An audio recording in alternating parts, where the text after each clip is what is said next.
Good afternoon. On behalf of Wislyn Security, we would like to thank you for your participation in our first of a series of informative cybersecurity webinars. We hope that you enjoy the webinar. I'm Lou Krupkin, a security consultant and specialist with Wislyn Security.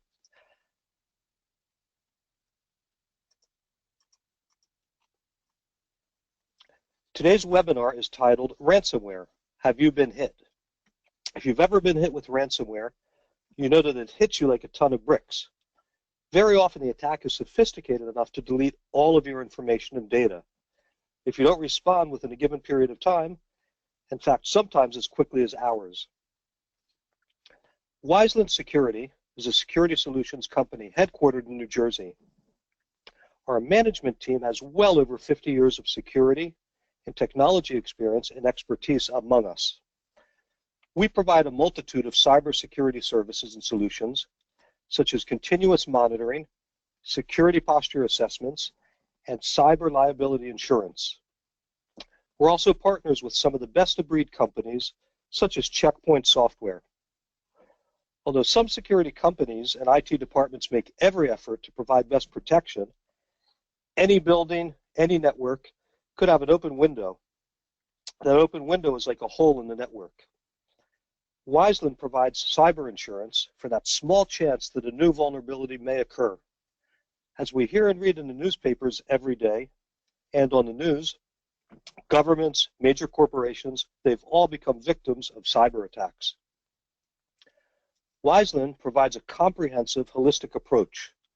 We identify threats, we do penetration testing, vulnerability assessments, risk assessments, and more. We do detection, prevention, and correction, such as remediation, continuous security monitoring, and all tailored to the client's organizational security needs. And of course, as mentioned before, cybersecurity insurance. Our agenda for today, we're going to speak with Krista Mazzeo. She's a cyber threat intelligence analyst from NJCCIC, New Jersey KIC. Once we finish that, we're going to have questions and answers. Thank you so much for your participation. We hope you enjoy the presentation. Thank you very much, Lou. I appreciate it. So welcome to today's webinar on ransomware, presented by the New Jersey Cybersecurity and Communications Integration Cell, also known as the NJCCIC. My name is Krista Mazzeo, and I am a cyber threat intelligence analyst for the NJCCIC. Over the past 2 years, I've done a lot of research on ransomware, and I look forward to sharing what I've learned with you in the hopes that this information will help better protect your systems, your network, and your data from this rapidly growing cyber threat. On May 20th, 2015, Governor Chris Christie signed Executive Order 178, creating the state's first ever New Jersey Cybersecurity and Communications Integration Cell within the Office of Homeland Security and Preparedness. The NJCCIC is the central state civilian interface for coordinating cybersecurity information sharing, performing cybersecurity threat analysis, and promoting real-time situational awareness between and among the public and private sectors. Through the fusion of both technical and non-technical sources, the NJCCIC aims to reduce its members' cyber risk by promoting awareness of cyber threats impacting the state and encouraging the widespread adoption of best practices. The NJCCIC bridges the gap between federal and local governments, the public sector, and the private sector, and provides accurate, timely, and actionable cyber threat intelligence that all businesses, organizations, and agencies can use to protect themselves against cyber attacks. As we will be discussing ransomware during this webinar, it is important to mention that the NJCCIC maintains an extensive ransomware threat profile on its website that contains detailed information about this and other cyber threats impacting individuals, organizations, and agencies within New Jersey and throughout the United States. After this webinar, we do encourage you to visit our website at www.cyber.nj.gov to learn more. And at the end of the webinar, I'll definitely be displaying our contact information. Now, ransomware is a type of malicious software or malware that attempts to extort money from victims by restricting access to a computer system, device, or files. It is one of today's fastest growing cyber threats. by the end of this webinar, you'll understand how ransomware infections occur, how to handle it if it does happen to you, and the steps you can take to prevent an infection. Now, it's important to remember that ransomware is extortion and it is a crime. It's the fastest growing type of malware, and according to a recent study conducted by IBM Security, ransomware attacks spiked by 6,000% in 2016. Additionally, the study found that 40% of all spam emails contain some form of ransomware, and 70% of business-based victims paid the ransom in order to regain access to their files. On average, organizations that get hit with a ransomware attack typically experience a week's worth of downtime before they are fully operational again.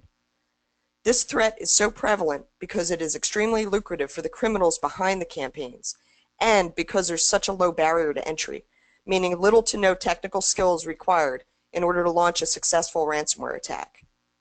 An entire underground economy has been formed around the distribution of this type of malware, and affiliate programs and ransomware as a service platforms offer low-skilled hackers access to ransomware creation tools, often for little to no upfront cost. Now here's an example of one ransomware developer who is actively advertising, boasting about his malware's feature. I'm not going to play the whole video here, as it's 5 minutes long, but I wanted to show you how ransomware is actively being marketed to the public, and how running a campaign is as simple as buying or renting software and then customizing the features.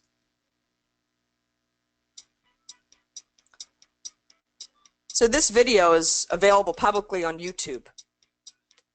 And the hacker behind the campaign wants people to go to his website and purchase it and launch their own ransomware attacks.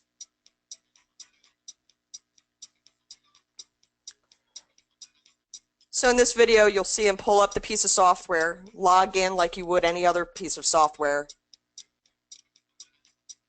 and make selections and customize it to fit your quote-unquote needs.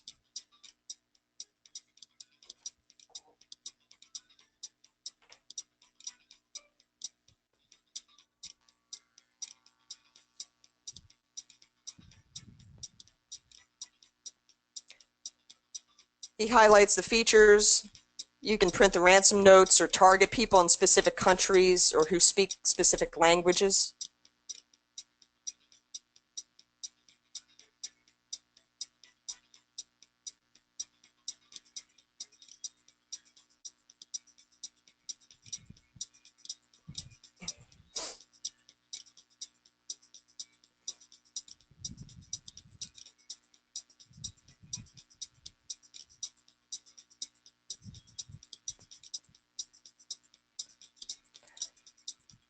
So of course he highlights the different features it has, and like I said, I'm not going to play the entire video, but I just wanted to give you an idea of how these criminals are looking at ransomware.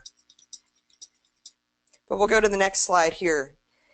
This is another ransomware variant that's currently being offered on the dark web as a service.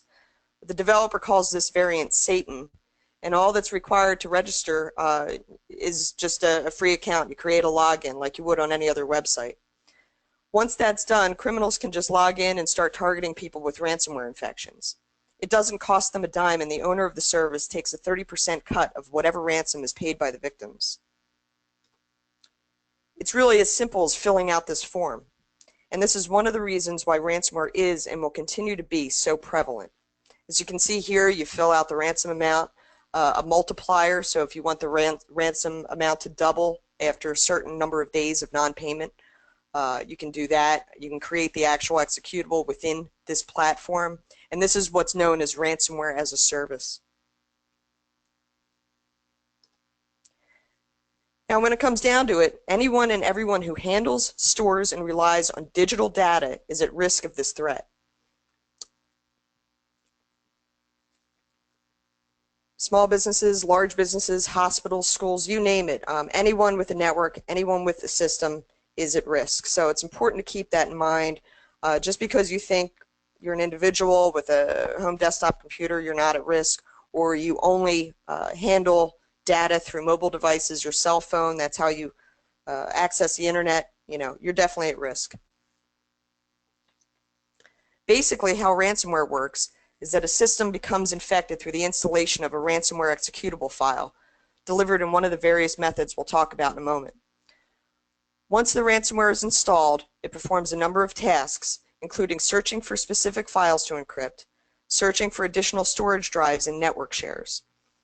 Most variants have to establish a connection to their command and control server to obtain the encryption key and pass information about the infected system back to the attacker. Once the key has been delivered, the ransomware begins encrypting all targeted files within its reach. When that's completed, a ransom note will be displayed to the victim, outlining the hacker's demands and terms. This ransom note is usually in the form of a TXT file or text file or HTML file, but some variants will change the image displayed on the desktop to the image of the ransom note as well. Now, hackers can use a number of methods to infect a system with ransomware. We're going to talk about the most commonly used attack vectors: email file attachments embedded with malicious code, or emails containing links that lead to a compromised or malicious website, malicious advertising or malvertising campaigns, and one that we've been seeing a lot of recently in the state of New Jersey, remote desktop protocol or RDP compromise. Now, we've all probably heard a million times to never open a suspicious email attachment or click on suspicious links. However, hackers are using increasingly sophisticated tactics designed to trick email recipients into doing just that.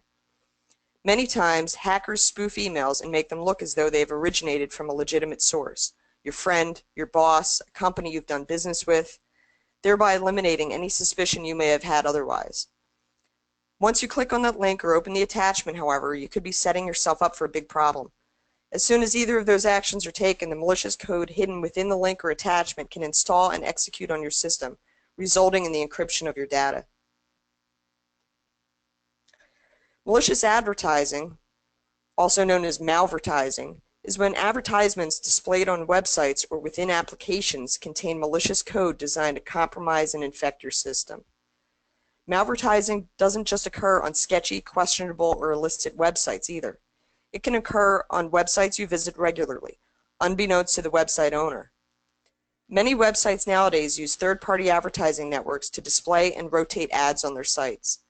This means they have little to no control over what gets placed there. Malvertising can not only impact victims, but also the reputation of companies that receive revenue from these ads. In September of 2015, Forbes.com, a popular and well-respected business, finance, and technology news website, inadvertently served up malicious advertisements to their readers that redirected them to websites hosting exploit kits designed to deliver ransomware and other malware. The interesting thing is that Forbes requires their readers to disable ad blocking software and plugins or whitelist their site in order to view their content.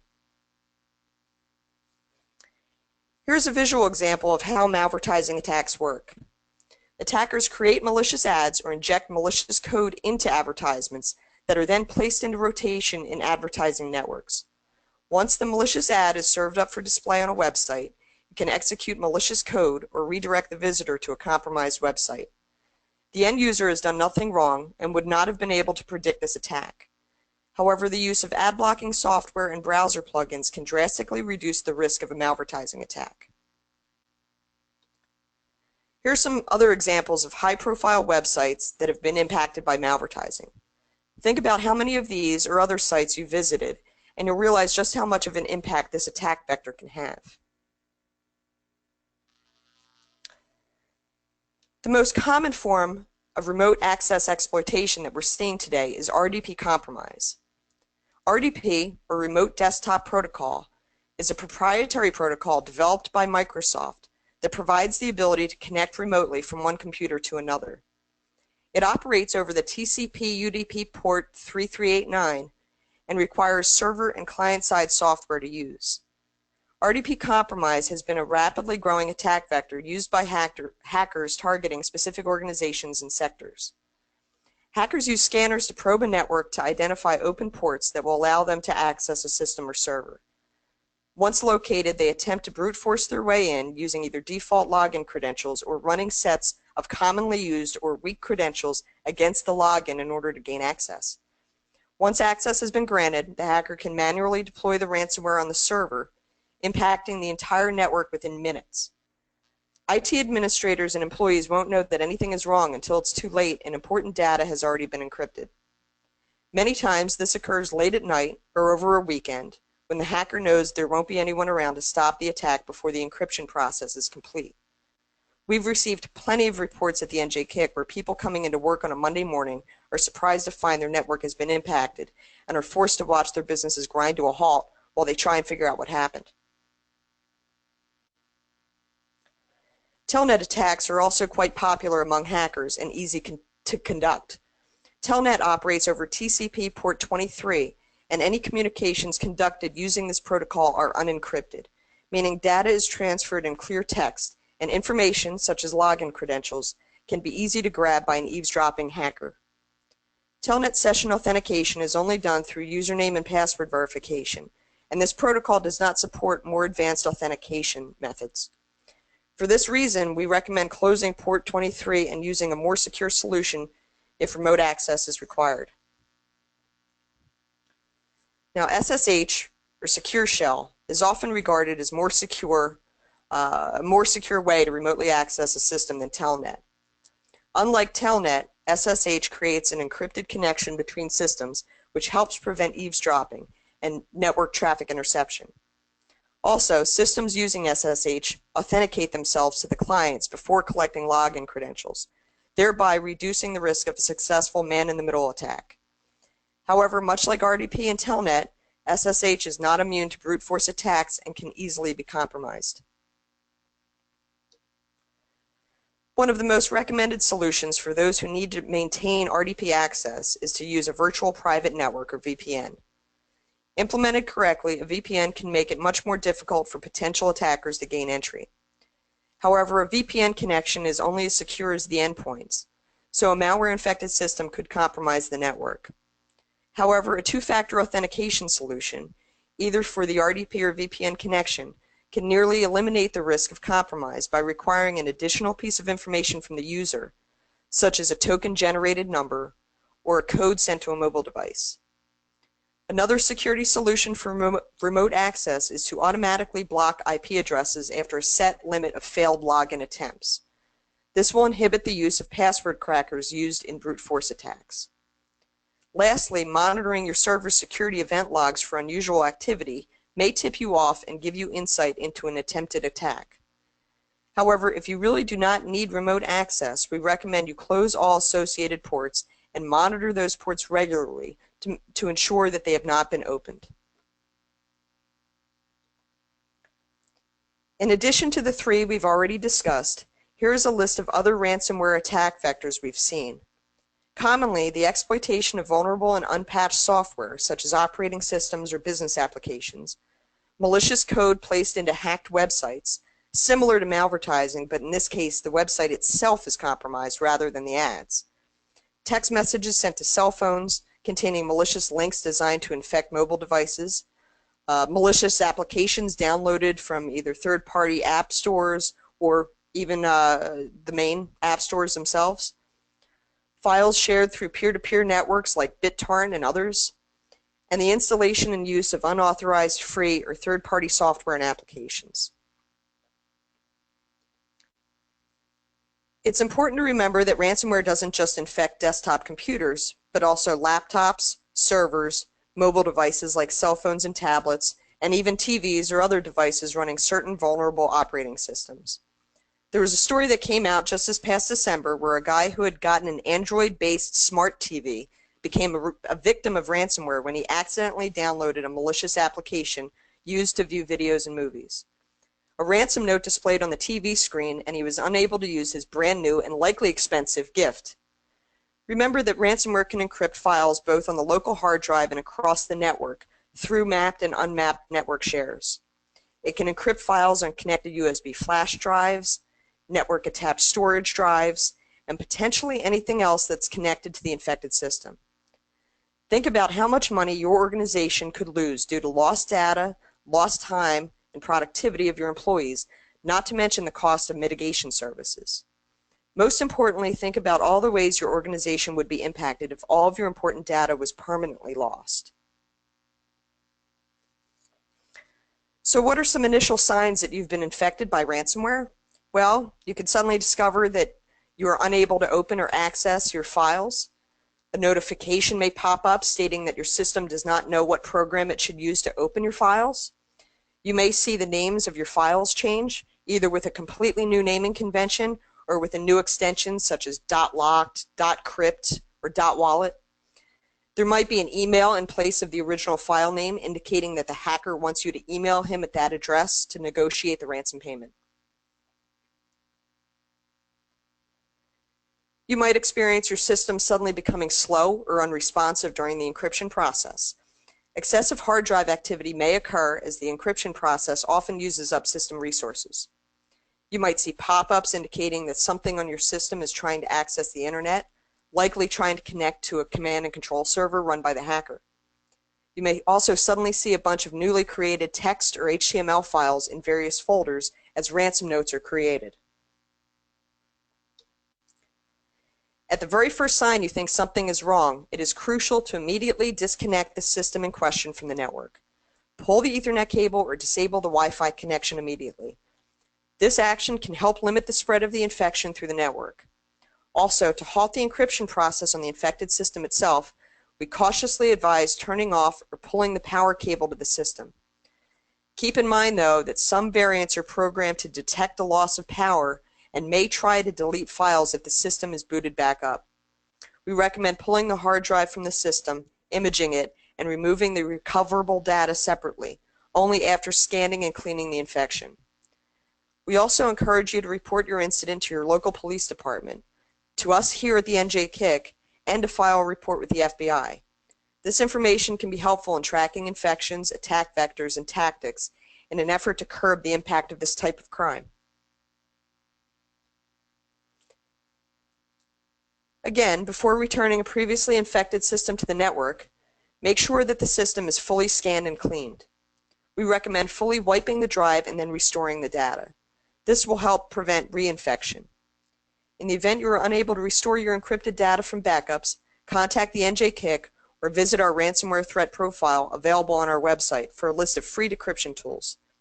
We currently list 81 tools and decryption methods, but not all variants can be decrypted using a free tool. Please check with us first before you even consider paying the ransom. Also, we highly recommend conducting a root cause analysis of your ransomware incident to identify attack vectors and potential vulnerabilities in your systems and network to help you prevent future attacks.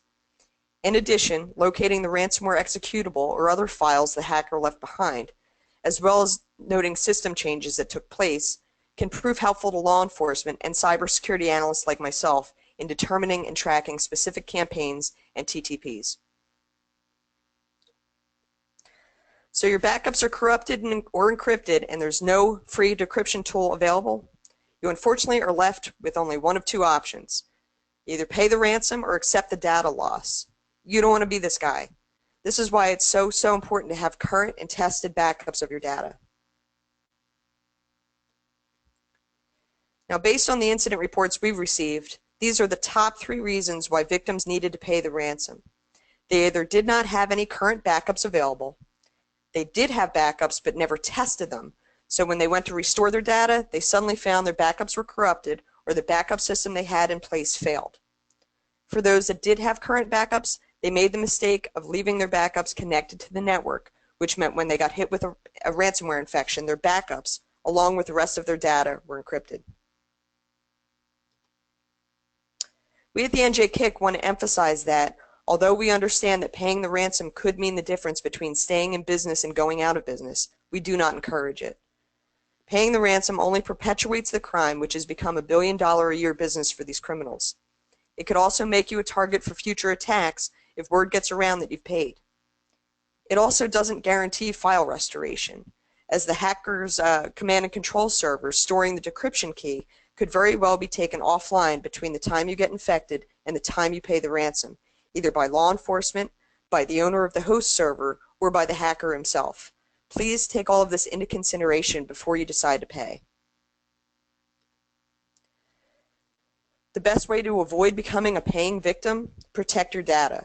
This means backing up your data often and storing it off the network in a secure location. Test your backups and check your backup process regularly to avoid unwanted surprises. Keep multiple copies if possible. Make full backups, differential backups, and incremental backups to make sure all of your data is there when you need it. Audit privileges given to all user accounts within your organization. A recent study by cybersecurity firm Avecto concluded that at least 94% of all critical Microsoft vulnerabilities could be mitigated just by removing administrator rights from user accounts. By restricting account access to just what employees need to perform their jobs, you can limit the damage caused by ransomware and other types of malware. Even network and system administrators should reserve their admin accounts for administrative tasks and use a low-privilege user account for other tasks and web browsing. Here are some additional tips for securing your systems and network against ransomware attacks and other malware infections. To reiterate, administrator rights should only be used for administrator tasks. Running updated antivirus software is always recommended, as well as patching and updating software and plugins in a timely manner. Keep your firewall turned on and properly configured, and make sure routers and other network hardware are updated with the latest firmware. Additionally, I encourage you to consider implementing behavior analysis software designed to detect the early stages of a ransomware infection and stop it in its tracks. I cannot recommend any solution in particular, but I've been seeing software companies coming out with some promising solutions, some of which are free or low cost. Search online for anti-ransomware software and read reviews to find a product that's best for your organization. Make sure your web browsers are updated and use an ad blocking extension or plugin if possible. Don't have macros enabled by default on Microsoft Office products, and disable unneeded remote access on internet-facing servers and systems. Make sure all levels of staff are educated on best practices and social engineering tactics to raise awareness and better protect systems and data.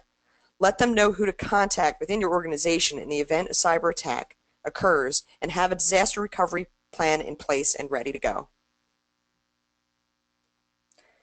For a full list of mitigation and prevention strategies, please visit our ransomware threat profile on our website at www.cyber.nj.gov.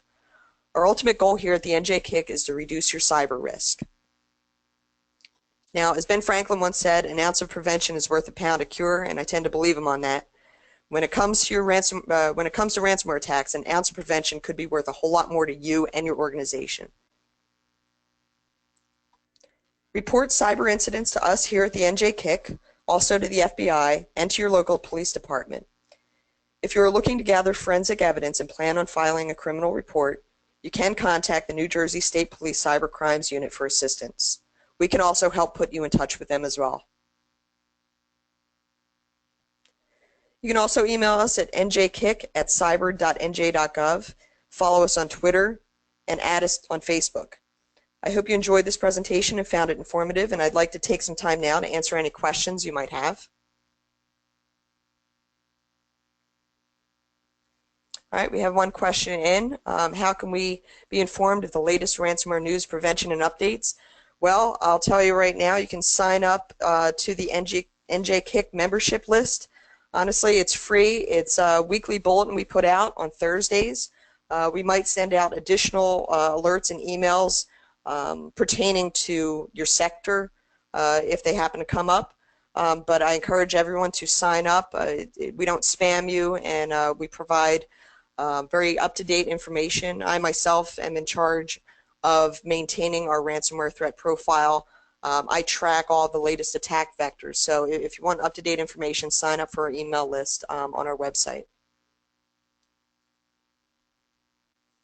Our membership, we have another question, is your membership only for New Jersey companies and individuals? Absolutely not.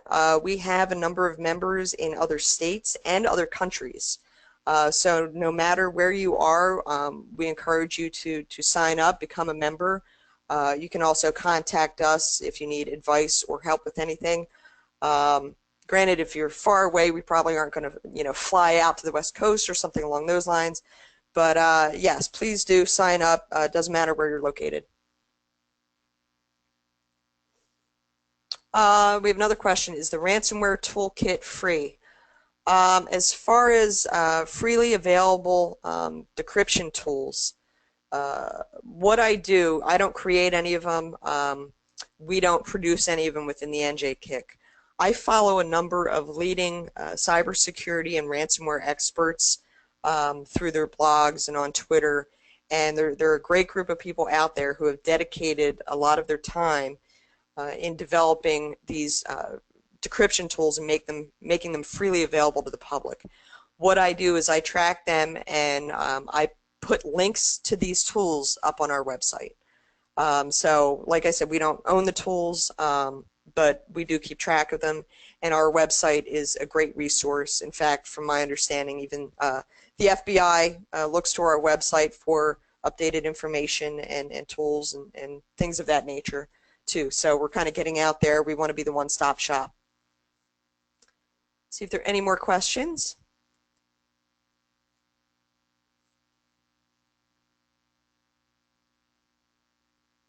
Okay then, well, if there are no more other questions, I'm going to turn it back over to Wislyn here.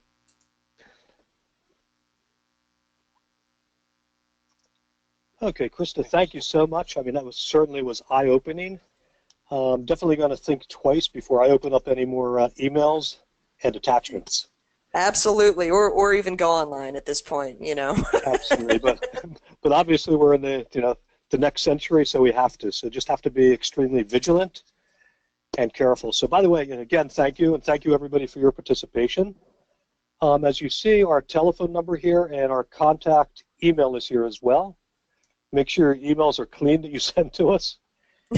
And any questions you have for us, or obviously for NJCCIC, please reach out to us, and I definitely encourage membership as well with New Jersey CCIC. Okay, are there any more questions by any chance?